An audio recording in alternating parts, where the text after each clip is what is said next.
La lucha más importante. De las memorias de John Tyndallate. El mundo parece ir en dirección opuesta a lo que todos buscamos. El alto costo de la vida, los precios de los combustibles, la depreciación de la moneda local. Todos estos ruidos externos no nos dejan escuchar nuestro ser interior. La lucha de afuera nos impide enfocarnos en la lucha más importante, impidiéndonos reconocer que los golpes más bajos vienen de nosotros mismos, o quienes creemos ser nuestro peor enemigo. Somos dos seres viviendo en un solo cuerpo, uno natural o material, y otro espiritual. Por un lado, está la materia con que nos movemos, y por el otro está el espíritu. En psicología y filosofía se refieren a estos dos seres como el ego y el yo superior. Según el apóstol Pablo, estos dos seres, aunque de naturaleza distinta, viven en una lucha constante atado el uno al otro. Cuanto más alimenta al hombre material, más débil se torna el hombre espiritual. Como si la vida de uno depende de la muerte del otro. A menudo pienso en esta cuestión, y cada vez estoy más convencido de ello. Basta observarnos a nosotros mismos para darse cuenta de tal realidad. Cito algunos ejemplos de nuestra vida diaria. Todos sabemos que tomar refresco es malo para nuestra salud, mas, sin embargo, preferimos el refresco al agua. El consumo de alcohol es perjudicial para la salud. Irónicamente, este mensaje viene en la botella que contiene el licor. Fumar es perjudicial para la salud. Viene en las cajetillas de cigarros. Esto es muy irónico en verdad, o somos muy idiotas, o somos muy estúpidos, sin ofender. A pesar de que se nos advierte del riesgo de fumar o tomar licor, preferimos el momento de placer a costa de nuestra salud. Es como ir al supermercado y comprarse unos cuantos quebrantos. Dale al hombre lo que desea y se olvidará de sí mismo. Quienes comprenden este secreto sacan grandes beneficios de ello. Sabes que si te lanzas al vacío, corres el riesgo de morir, pero decides saltar para experimentar el instante de deleite. Hay tantas cosas que nos parecen insensatas del accionar de otros, pero hacemos cosas similares todos los días con diferente contextualización, a veces inconscientemente, otras veces por necedad. Todos estamos muy ocupados buscando felicidad, esto es bueno. Lo malo es que hay una ligera discordancia entre nuestras acciones y el objetivo que perseguimos. El mundo nos ofrece muchas cosas, pero no todo es bueno. Aunque nos guste, la verdad es que todo lo que te haga daño espiritual es perjudicial para tu existencia. Cierta ocasión conocí un chico en la zona norte del país. Martín se llamaba. Había algo intrigante en este joven. Parecía ser muy inteligente, responsable y organizado. Era de esas personas que al conocerlo te dejan cierta confusión acerca de la misión del hombre en su paso por esta tierra. Apuesto, educado, elocuente, el típico macho preferido por las chicas. Lo desconcertante era que sufría de depresión, tenía grandes confusiones sobre su sexualidad y además reincidente en actos suicidas. Cuando lo conocí, por rumores escuché acerca de la fortuna de sus padres. Eran prácticamente dueños de todo el pueblo, muy religiosos por cierto, y por todos lados la gente hablaba de las generosas obras de caridad que realizaban. Un padre agrónomo, una madre ingeniera, ambos con maestrías y doctorados, un amplio currículo que mostrar y una conducta irreprensible delante de los hombres. ¿Cómo es posible que pasara esto en la vida de Martín? Tenía más oportunidades que cualquier chico a su edad. En la escuela eran notorias las aventuras amorosas del muchacho. Hubo una época que sus calificaciones eran las más altas de todo el centro. ¿Qué le pasó? ¿Por qué el cambio? Me intrigaba esta historia, pero no tenía forma de averiguar qué había pasado. Parecía estar blindada por una especie de escudo moralista. Cuando preguntaba, nadie contestaba. Todos decían saber algo. Nadie parecía saber nada. Me hice amigo del joven, esto a pesar de tener mis reservas con sus preferencias sexuales. No es que tenga nada en contra de quienes tienen este estilo de vida, pero tengo mis reservas por un asunto de creencias. Cuando le escuchaba hablar de sus padres, le salía por los poros un sentir de odio y rencor. Sus ojos se llenaban de cólera. Al menos esa era mi impresión. A pesar del desorden emocional, era una persona de un nivel de conciencia despierta y teníamos muchos gustos afines, especialmente por la literatura y la música. Coincidencia o no, habíamos leído por lo menos 40 libros comunes, y nuestras conversaciones eran lo bastante extensas como para que naciera una gran amistad entre dos personas de mundos tan distintos. Había otra cosa que compartíamos. Ambos proveníamos de una familia católica. Al tratar temas de la Biblia, mi desconcierto era más grande. Conocía más que muchos pastores que conozco acerca de la teología cristiana. Además, había viajado a la India y China y realizado algunos estudios sobre temas relacionados con el budismo y el hinduismo. A su corta edad, 23 años, sabía 7 idiomas y había viajado a más de una docena de países. No había un tema del cual no pudieras hablar con él. Conocí muy de cerca a su familia, sus hermanas mayores, mujeres hermosas e inteligentes. Ambas tenían matrimonios estables, su madre encantadora, de esas madres que todos quisiéramos tener. Su padre, en cambio, se pasaba los días encerrado en su despacho. Nunca lo vi salir de allí, como si se estuviera escondiendo del mundo exterior. Una ocasión me invitaron a mí y a mi familia a una casa de campo en el suroeste del país, a unos cuantos kilómetros de la frontera con Haití. Todos llegamos temprano, excepto el padre de Martín, que nunca llegó. Cuando cayó la noche fuimos a dar una vuelta por el poblado más cercano. Allí conocimos a otros amigos de la familia y la pasamos muy bien, a decir verdad. Pero al llegar a la casa, sin querer escuché una discusión entre Martín y su madre. Lo que escuché me dejó helado. Quise alejarme sin ser visto, pero choqué con una repisa y tumbé un tarro de flores. Al salir se dieron cuenta que yo había escuchado la conversación. A Martín no parecía importarle, pero su madre se veía muy perturbada. Le dije que no se preocupara, que entendía que todas las familias guardan secretos, que estaba bien, a lo que ella respondió: «Te considero una persona muy especial para nuestra familia. John, ven, entra y siéntate». Pasé y tomé asiento como quien busca una salida alterna para escapar. La señora Leonora, mujer de mucho abolengo, hermosa como una rosa.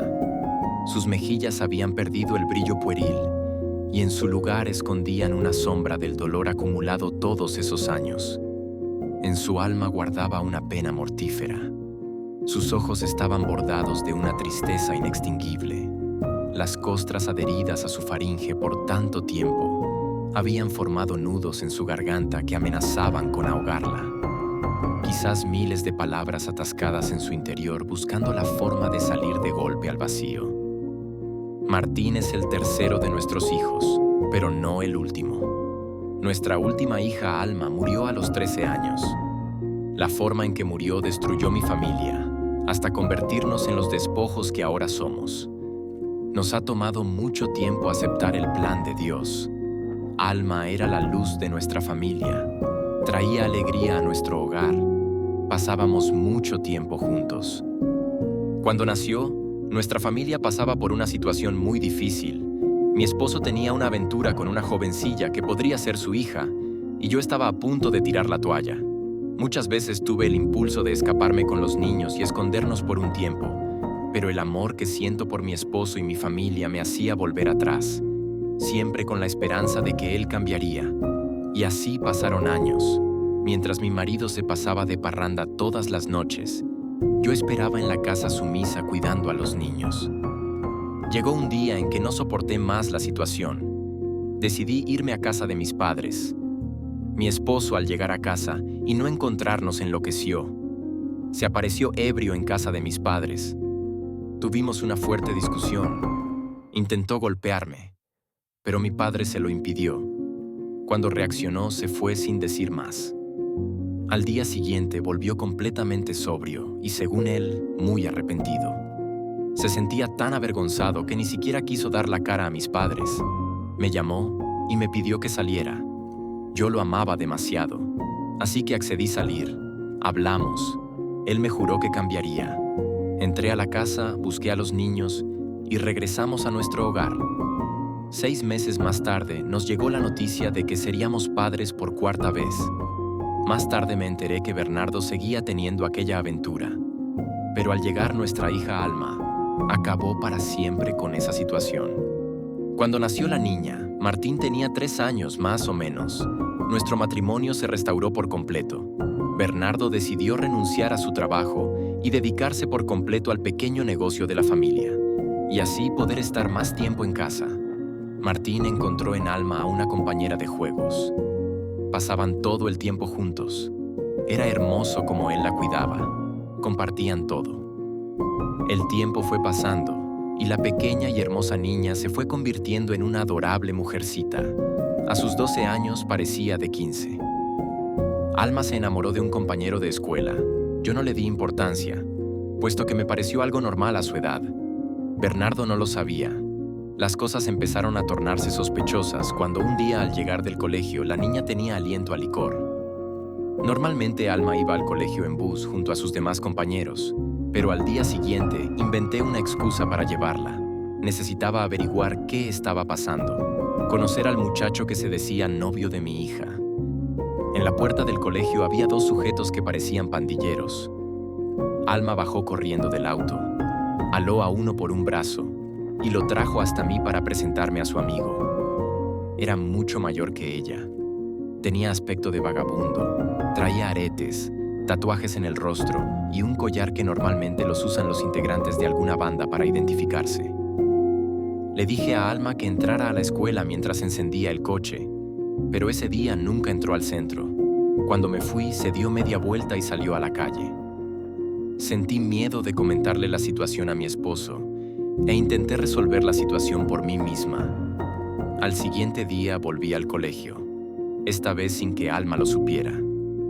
Me llevé una sorpresa terrible cuando la orientadora me informó que la joven no asistía al centro los viernes desde hacía 2 meses porque supuestamente estaba recibiendo clases clínicas de reforzamiento en el área de matemática.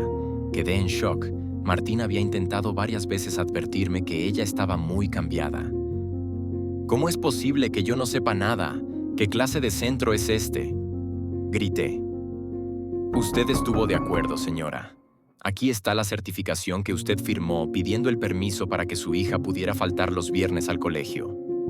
Si antes había estado pasmada, ahora mis neuronas habían reventado.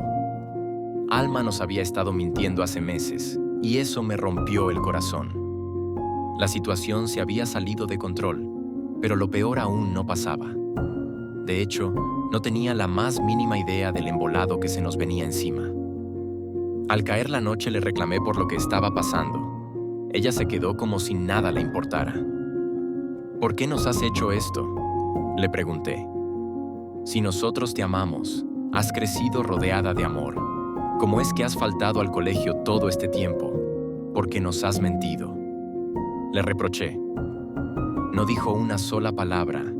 Simplemente me dio la espalda e intentó irse a su cuarto. Cuando volteó la alé por el hombro y descubrí que tenía la oreja izquierda perforada en varias partes.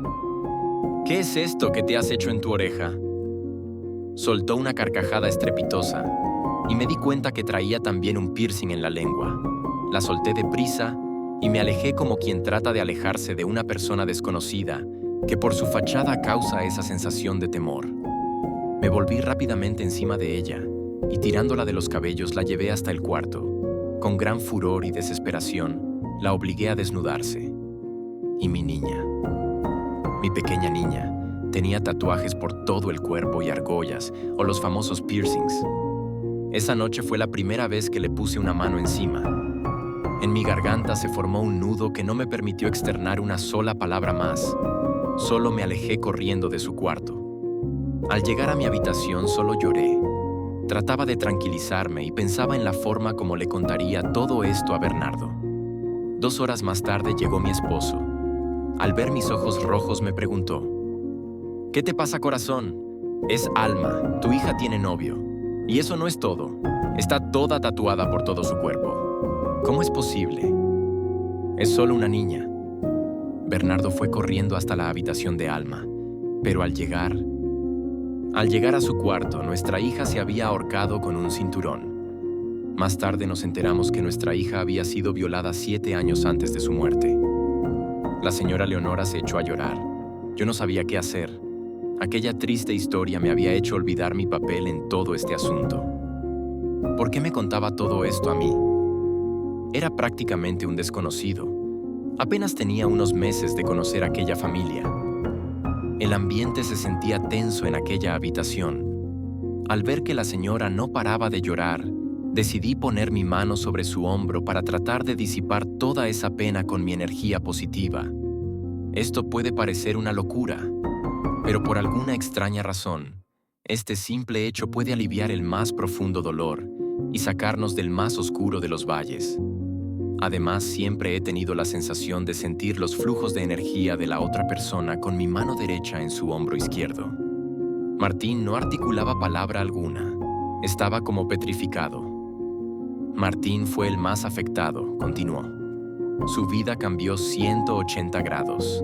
Se puso rebelde, violento. Pasó de ser el mejor estudiante a ser el peor en solo 2 meses. Se volvió irresponsable, deshonesto. Ya no se juntaba con sus amigos y empezó a frecuentar muy malas amistades. Mi esposo también cambió. Desde ese día solo se dedica al trabajo. Mi mente estaba en blanco. No sabía qué hacer o decir. En ocasiones las palabras salen sobrando. Solo basta con escuchar y ser un hombro para llorar si es necesario. De regreso a casa ya todos estábamos más calmados, así que me atreví a invitarlos a mi iglesia. Hace mucho que no visito una iglesia, dijo la señora Leonora. A decir verdad, esta es la primera salida de mi casa después de la muerte de mi hija. No se preocupe, le dije. Le hará bien cambiar de ambiente. Nos dejaron en nuestra casa y siguieron hacia la suya. Mi esposa estaba ajena a la situación por la que pasaba aquella familia, y aunque sentía la necesidad de compartir todo aquello con ella, no sabía si era correcto. Además de que sentía que Dios me había puesto allí por alguna razón que aún no entendía, no quería cargarla de preocupaciones contándoles aquella desgarradora historia. Al día siguiente, muy de mañana, Martín fue a visitarnos. Me sorprendió verlo sentado en la pequeña escalera que da a la puerta principal de nuestra modesta casa. ¿Pasa algo?, le pregunté con asombro. Está todo bien, respondió. Solo quería charlar con un amigo. Era domingo. Mi esposa y mi niña se preparaban para dirigirnos a la iglesia. Era un domingo de retiro. Le pedí que nos acompañara, a lo que él accedió. No sé qué pasó ese día en la mente y corazón de aquel joven, pero a partir de entonces, nunca se perdía un servicio en la iglesia, como cuando encuentras por fin tu morada más allá de lo físico que puede llegar a representar el templo. Una ocasión le propuse visitar su casa con miembros de la congregación. Él lo habló con su madre, y ella estuvo de acuerdo. Cuando finalmente llegó el día, solo un miembro de la iglesia pudo asistir. Llegamos a la casa y toda la familia estaba reunida, incluyendo las 2 hijas mayores que ya no vivían bajo el mismo techo. Iniciamos la reunión con una oración. Yo le pedí a Martín que orara en voz alta por todos los presentes en la sala. Fue una oración muy especial. El chico pareció olvidar que estaba rodeado de más personas y se dejó llevar por ese espíritu de amor que llena los espacios más íntimos de nuestros corazones, especialmente cuando pedimos con fe. Sin duda alguna, fue una excelente entrada para animar las perezas del momento. Una vez terminada su oración, yo aproveché la ocasión y extendí la invitación a los demás miembros de la familia para que alguien más elevara sus plegarias. La señora Leonora prosiguió. Sus palabras inundaron el ambiente de esa fragilidad y ternura que solo una madre sabe externar. Desnudó su corazón por completo en esa oración, inspirando a los demás a expresar sus sentimientos y emociones guardados por tanto tiempo. Pocas personas saben lo alentador y eficaz que puede llegar a ser orar en familia en voz altas. A veces hay sentimientos que no nos atrevemos a expresar a la persona que amamos, especialmente si es a esa persona que hemos herido. Pero orando de corazón nos salen todas esas cosas guardadas que nos hacen daño, porque sabemos que Dios nos conoce más que nosotros mismos incluso, y que a Él no podemos ocultarle nada. Pero el efecto positivo no es solo para nuestro interior, sino también para ese ser querido que nos escucha y sabe que no mentimos porque le hablamos al Padre Creador. Es importante tomar en cuenta, además, que Dios nos ama incondicionalmente y que siempre está dispuesto a escucharnos. Su plan para nosotros es maravilloso Pero en ocasiones, como no entendemos ese plan, optamos por alejarnos por miedo. Creemos que una relación con Dios nos robará la diversión. Lo que ignoran la mayoría de las personas es que no hay mayor alegría que vivir en los caminos de nuestro Creador. Es irónico que muchas personas no se sujetan al plan de Dios porque creen que se esclavizarán. Dicen cosas como que la Biblia es un libro arcaico y obsoleto que no está acorde a los tiempos actuales, y que prohíbe muchas cosas que la sociedad acepta como normal y que además son legales en todo el mundo. Otros juzgan el contenido con una apatía frívola, puesto que se atreven a emitir un juicio sin haber leído siquiera el material. Esto no solo se limita al canon bíblico, sino también a escritos sagrados como los sutras de Buda, los Vedas de los hindúes o el Corán de los musulmanes. Esto es propio de los religiosos que en muchos casos son miembros de una congregación, mas no practican la fe que profesan. Juzgar todo lo que no resuene con sus creencias como mentira. Normalmente cuando Dios prohíbe alguna cosa es porque Él, en su naturaleza sempiterna y su infinita sabiduría, omnisciencia, sabe que eso nos hace daño.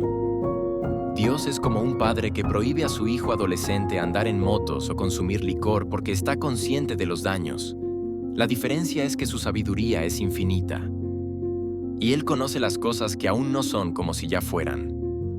Cierta ocasión leí que las personas, así como tenemos un sistema digestivo, un sistema muscular, un sistema sanguíneo, etc., también tenemos un sistema emocional. Un grito desesperado de Carlos Cuauhtémoc Sánchez. Este sistema controla el flujo de emociones que externamos y las que se quedan dentro. Hay sentimientos que salen fácilmente al exterior. Estos son, por ejemplo, cuando le deseamos buenos días a un vecino, cuando le decimos te quiero a un amigo, entre otros. Estos van del cerebro directo a la boca. En cambio, hay otros que antes de ir a nuestra boca pasan al corazón. Pero hay personas que no ejercitan su sistema emocional y ese conducto se obstruye. Como cundo a una tubería se le va incrustando una costra hasta obstruir por completo el flujo de lo que sea que fluya por allí. Hay emociones y sentimientos que cuesta dejarles salir justamente porque este conducto está bloqueado y se nos hace un nudo en la garganta. El padre de Martín no quiso decir nada. Me temo que su nudo en la garganta apenas le permitía respirar, pero sus lágrimas dejaron en evidencia que había mucho dolor almacenado en su corazón y tal vez una pizca de arrepentimiento. Los demás quizás veían en él a un hombre común llorando una pena. Yo, en cambio, veía a un hombre metido en una bolsa cuya boca estaba amarrada, que gritaba desesperadamente por salir de allí. Cuando terminó la reunión, el señor Bernardo me pidió que pasara a su despacho un momento, así que le pedí al hermano que me acompañaba que se adelantara a su casa. Fue increíble lo que vi al entrar a su despacho. Él, al ver mi asombro, me dijo: yo mismo lo construí. Era un total santuario. Había fotos y esculturas de Alma por todos lados. Me he recluido en este lugar por 7 años, prosiguió. Todos los días busco excusas para no salir de aquí. No quiero volver a ver a mi hermano, porque no sé de qué sería capaz. Había algo que yo aún no sabía en esta historia. Ahora que recuerdo, la señora Leonora nunca me dijo quién había violado a Alma. Últimamente he tenido algunas pesadillas. Bueno, lo eran hasta hoy, prosiguió. Cuénteme esas pesadillas, le dije. En varias ocasiones he visto a mi hija como suspendida en un lugar sin gravedad, y me dice palabras que hasta hoy no había logrado entender. ¿Qué le dice la niña? Me habla acerca del perdón, de cómo nos puede liberar de nuestras cadenas, pero ¿cómo perdonar a un hermano que viole a tu hija menor? El señor Bernardo se desparramó en llanto en el sillón. Yo permanecí inerte, fosilizado, embalsamado de manos y pies. ¿Qué dice tu Dios acerca del perdón? Yo abrí la Biblia que traía en las manos en el libro de Mateo de su capítulo 18 del verso 24 en adelante. Por lo cual, el reino de los cielos es semejante a un rey que quiso hacer cuentas con sus siervos. Y comenzando a hacer cuentas, le fue presentado uno que le debía 10,000 talentos. A este, como no pudo pagar, ordenó a su señor venderle, y a su mujer e hijos, y todo lo que tenía, para que se le pagase la deuda. Entonces aquel siervo, postrado, le suplicaba, diciendo: «Señor, ten paciencia conmigo, y yo te lo pagaré todo». El señor de aquel siervo, movido a misericordia, le soltó y le perdonó la deuda. Pero saliendo aquel siervo, halló a uno de sus consiervos, que le debía 100 denarios. Y haciendo de él, le ahogaba, diciendo: «Págame lo que me debes».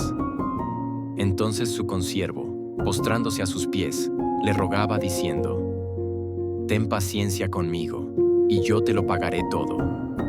Mas él no quiso, sino fue y le echó en la cárcel, hasta que pagase la deuda. Viendo sus consiervos lo que pasaba, se entristecieron mucho, y fueron y refirieron a su señor todo lo que había pasado. Entonces, llamándole su señor, le dijo: «Siervo malvado, toda aquella deuda te perdoné, porque me rogaste. ¿No debías tú también tener misericordia de tu consiervo, como yo tuve misericordia de ti?» Entonces su señor, enojado, les entregó a los verdugos, hasta que pagase todo lo que le debía. Así también mi Padre Celestial hará con vosotros si no perdonáis de todo corazón cada uno a su hermano sus ofensas. No sé si esto era lo que el señor Bernardo quería escuchar. Lo que sí sé es que esto le había pegado como una jarra de agua helada. Aunque su rostro mostraba cierta actitud de enojo, me sorprendió su petición.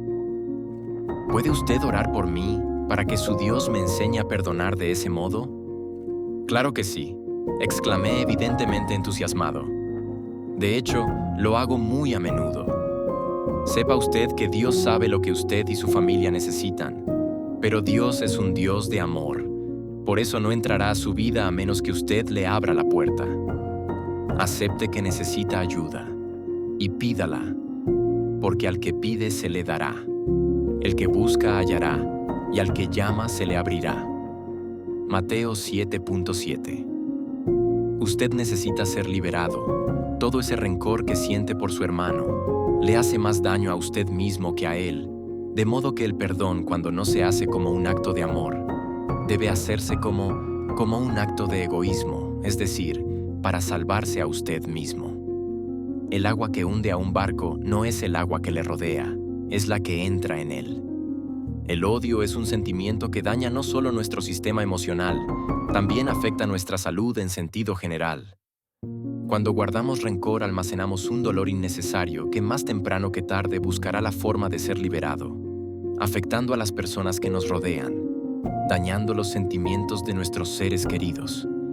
Mi padre siempre me contaba una historia acerca del odio y el resentimiento. Me interrumpió don Bernardo. ¿Ves la serpiente?, decía. No siempre ha sido así. Cuenta una leyenda que la serpiente era un animal muy preciado. Por esto se le dotó de una inteligencia superior a los demás animales del campo. En vez de caminar arrastrándose, caminaba erguida y tenía gran amistad con el hombre. Dicen que su belleza era semejante a la de la mujer, pero en su corazón albergaba mucho resentimiento y odio. Todo ese odio alimentado con la envidia carcomió sus entrañas, así que un día decidió vengarse del Creador haciéndole daño a su más hermosa creación. A partir de ese día, el Creador la condenó a vivir arrastrándose y a ser rechazada por todos. Es un ejemplo muy claro de las consecuencias de albergar odio en nuestro corazón, le dije. El odio es como el monóxido producido por una gran fábrica. No se puede liberar ni dejar dentro de las instalaciones. Por esto es necesario sacar un gran ducto para sacarlo hacia afuera, donde no contamine a los que rodean el lugar. Cuando se odia se tienen dos opciones.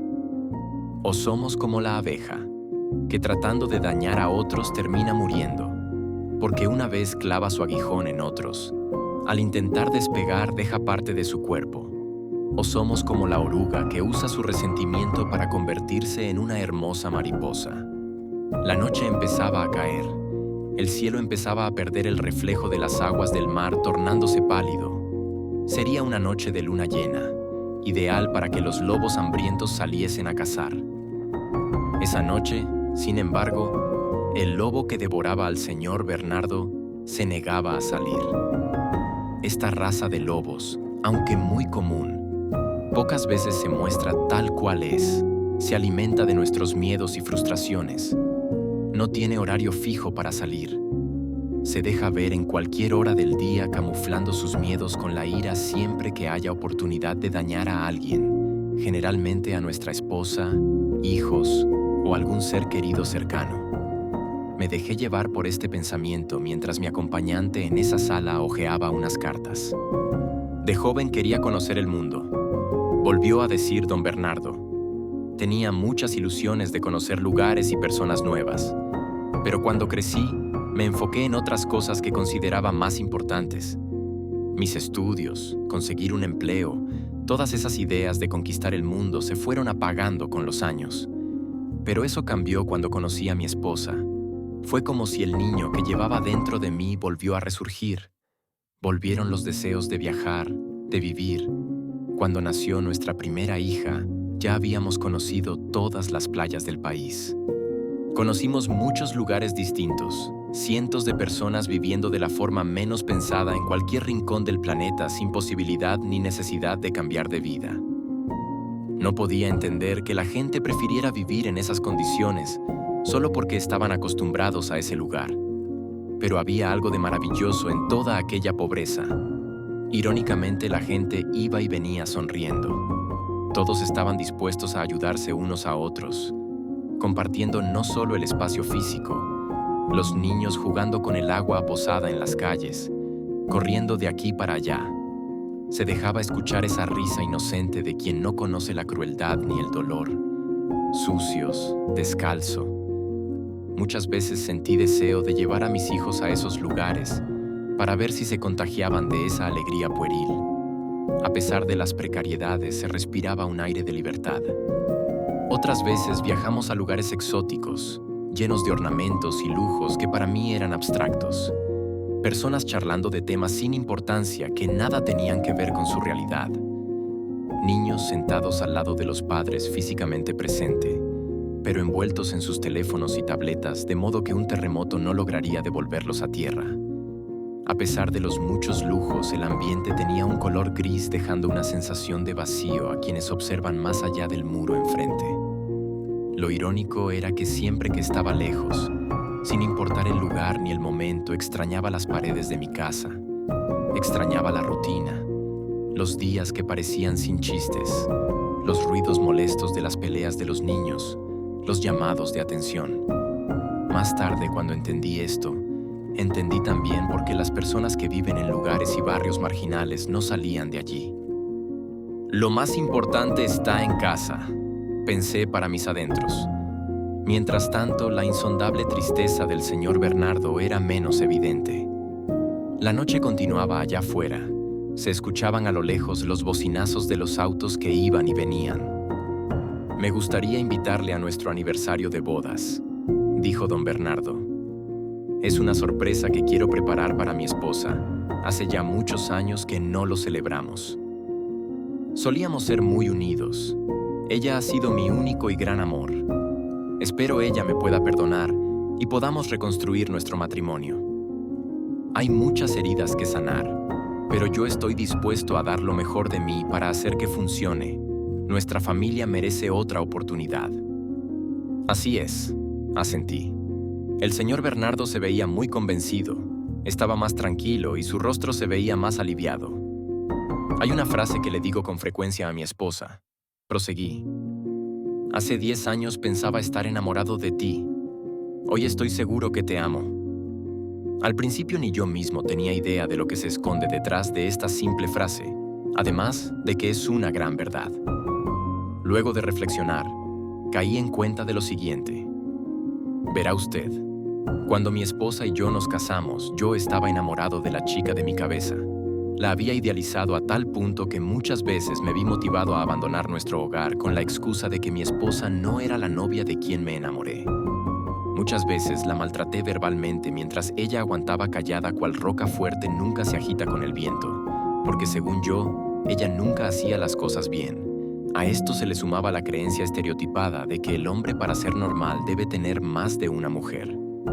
Esto último es un tópico que por desgracia se ha ido arraigando en nuestra cultura. Mi esposa pudo haberme abandonado. Le di más de un motivo en más de una ocasión. Mi inmadurez no me permitía ver al excelente ser humano que tenía a mi lado y solo resaltaba sus fallas y defectos. A pesar de todo el daño que le hice, ella siempre estuvo ahí para mí, predicando con el ejemplo. Al nacer nuestra primera hija, yo ya había decidido cambiar, pero no era fácil y siempre terminaba volviendo a caer al lodo como los cerdos. Pero Dios tuvo misericordia de mí y me sacó del fango justo antes de tocar el fondo. Un día mi esposa descubrió una de mis infidelidades. La vi llorar por semanas, miraba a mi hija y me sentía desgraciado al pensar que por un error mío podía perder a mi familia. Las mujeres siempre necesitan una confesión de la infidelidad, aunque tengan las pruebas en las manos, y mi esposa no era la excepción. Yo sentía vergüenza de mí mismo. Una confesión a esas alturas a mí no me sería más o menos infeliz, pero no podía mirarla siquiera a la cara. Cuando se calmó un poco la marea, me decidí a hablar. Estaba consciente que era como ponerle limón y sal a una herida, que según yo ya empezaba a cicatrizar. No sabía qué significaría para ella, pero para mí significaba poner mi mejilla y esperar un gran golpe. Por un mes completo no logré conciliar el sueño. Me preguntaba una y otra vez por qué era tan estúpido. ¿Poner en riesgo la estabilidad de mi familia por un momento de placer? Me imaginaba mi vida sin mi esposa y mi hija, y no le encontraba sentido. A partir de esa experiencia conocí realmente a mi esposa. Aprendí una gran lección. Hoy que miro hacia atrás me pregunto cómo nuestro matrimonio sobrevivió a esos años de desconfianza, mentiras e incertidumbre. Muchas parejas lamentablemente viven este drama cada día de cada semana de cada mes. Cierta ocasión un compañero de trabajo me comentaba que su esposa se había convertido en una mujer desconfiada. Cualquier cosa es motivo de discusión, dijo. Yo no respondí, simplemente cogí un vaso de cristal que tenía a mi lado y lo tiré al piso. Se rompió en 1000 pedazos. Recógelo, le dije. La confianza es como este vaso, proseguí. Una vez roto, es muy difícil volverlo a reparar. A lo que él pensativo asintió con la cabeza. La infidelidad parece más normal de lo que debería en nuestra sociedad. Es una decadencia moral que se hereda, convirtiéndose desgraciadamente en una decadencia colectiva. De cada 100 matrimonios, 60 fracasan porque las personas no están dispuestas a entregarse totalmente. Piensan cosas como que tienen aún mucho por vivir y descuidan lo más importante en esta tierra, la familia. Don Bernardo me observaba tranquilo, aunque no me dijo una sola palabra al respecto. Pude ver en su expresión que él me entendía. Quizás había vivido una experiencia similar. La mujer es un ser maravilloso, es la ayuda idónea, al igual que el hombre, creada a imagen y semejanza de Dios. A través de los años, la mujer ha sido considerada el sexo débil en muchas sociedades. Esto sin duda es una gran mentira. La mujer no solo no es el sexo débil, sino que es el sexo fuerte, si se insiste en dar resiedumbre a uno de los dos grupos. Con un 80% sentimientos y un 20% erotismo, todo lo opuesto al varón, posee las fuerzas y la cordura de ganarse el mundo, para destruirlo o construirlo. Con mi esposa aprendí no solo el valor de la familia, todo lo que implica construir un matrimonio duradero, con base sólida en valores morales que se suponen esenciales en una relación de pareja como la confianza, la comunicación, comprensión, el respeto. Hubo días que creí entender el amor del que habla el apóstol Pablo en 1 Corintios capítulo 13. Aprendí a ponerme sus zapatos de cuando en vez. Esto ayudó mucho en el proceso de olvidarme de la novia y enamorarme completamente de la esposa. Con el pasar de los años algo extraño pasaba en nuestra relación, por lo menos en mi caso.